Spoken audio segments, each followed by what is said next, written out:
భార్యాభర్త ఒకరినొకరు అర్థం చేసుకుంటేనే సంసారం. అర్థం చేసుకోకుండా ఈగోకు వెళ్ళి ఇబ్బందులు గురై చివరికి విడాకుల వరకు వస్తున్నారు ఈ మధ్య. విడాకులు తీసుకోవడం వల్ల ఒకరికి నష్టం ఉండొచ్చు, ఇంకొకరికి లాభం ఉండొచ్చు.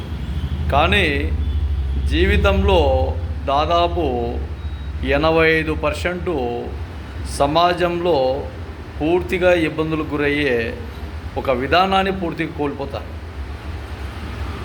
రెండోసారి పెళ్లి చేసుకోవాలనో లేదంటే ఇంకోటో ఉండాలని అనుకోవచ్చు. కానీ ఒక్కసారి ఒక అవమానం, ఒక దెబ్బ, ఒక ఇబ్బంది, అది మీరు బతికినంత కాలం ఏదో ఒక విషయంలోనో ఏదో ఒక సమయంలోనో గుచ్చుకుంటానే ఉంటుంది. అది వెల్తీగానే ఉంటుంది. కాబట్టి భార్యాభర్త అనే బంధాన్ని చక్కదిద్దుకోవడమే దానికి ఒక నిదర్శనం.